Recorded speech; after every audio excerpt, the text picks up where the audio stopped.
The howl of the Montana wind sliced through the frozen night, a relentless wail that rattled the logs of Daniel Brooks' solitary cabin nestled deep in the wilderness.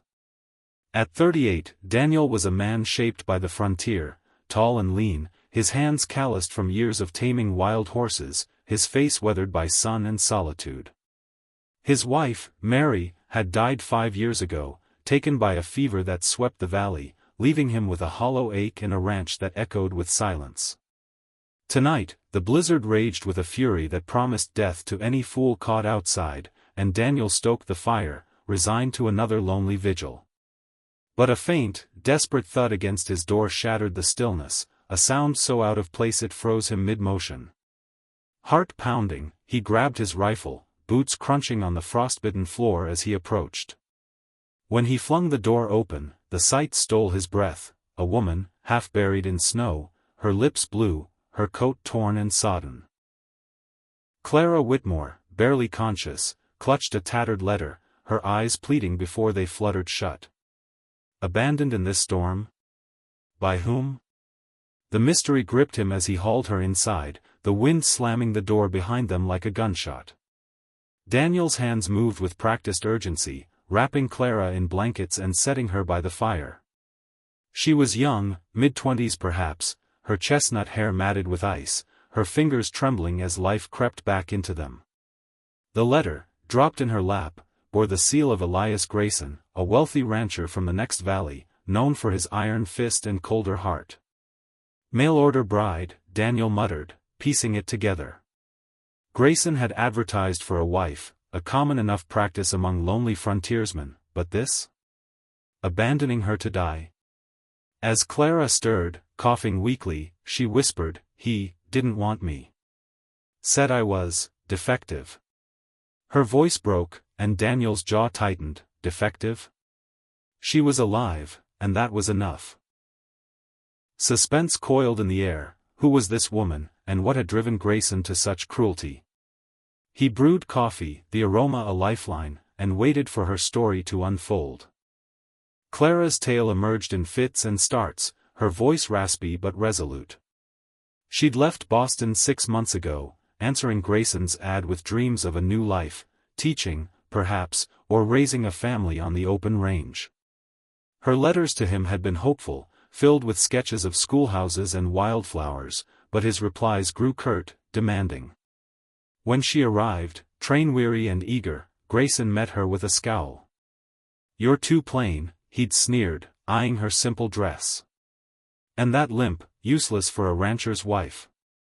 A childhood injury, healed but leaving a slight hitch, had sealed her fate. He'd dragged her to the edge of his land, dumped her from his wagon with a snarled, "Freeze or walk," and ridden off as the storm closed in. Twist, she'd clung to the letter, not for sentiment, but because it contained a hidden note, her own, to a friend, detailing Grayson's threats. "He's hiding something," she rasped. "Money, land, something big." Daniel's eyes narrowed. Grayson's wealth was rumored to stem from shady deals, but proof was scarce. The cabin became a fortress against the storm, its walls groaning under the wind's assault. Daniel tended Clara's frostbitten fingers, his touch gentle despite his rugged frame, and she watched him with a mix of gratitude and wariness. "Why help me?" she asked, voice steadier now. "I'm a stranger, a burden." He shrugged, stirring the fire.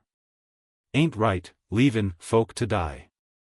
Besides, I know loneliness." His confession hung heavy, a mirror to her own isolation. They shared meager rations, dried venison, hardtack, talking of lost lives. She spoke of her parents, lost to a fire, her brother shipped west to an orphanage.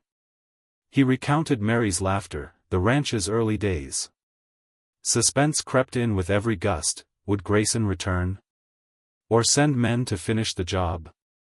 Daniel checked the window, rifle at hand, but saw only whiteout. Days bled into a week, the storm a relentless guardian. Clara's strength returned, her limp less pronounced as she helped with chores, sweeping, mending a torn curtain. Love wasn't the intent, but it flickered like the firelight, her smile at his gruff humor, his softening gaze as she hummed old hymns. One night, as snow piled high, she found a photograph in his trunk, Mary, radiant, holding a baby who never drew breath. "I couldn't save them," Daniel admitted, voice raw. Clara touched his hand, her own loss echoing. "You saved me." The intimacy startled them both, a spark in the cold. Twist, a thud outside, someone digging through the snow. Daniel grabbed his rifle, peering out to see a horse, riderless, its saddlebag torn. Grayson's brand marked the leather. The storm broke, revealing a world buried in white. Clara insisted on searching for the horse's owner, her courage surprising Daniel. They trudged out, finding tracks leading to a ravine, Grayson's body, half frozen, a bullet hole in his chest. "Not the storm," Daniel said, noting the angle. "Robbers, perhaps, or an enemy he'd crossed." In his coat, they found a ledger, names, sums, land deeds, all tied to a mining scam that had swindled settlers. "This is why he dumped me," Clara whispered. "He feared I'd see it." Suspense mounted. Were the culprits near?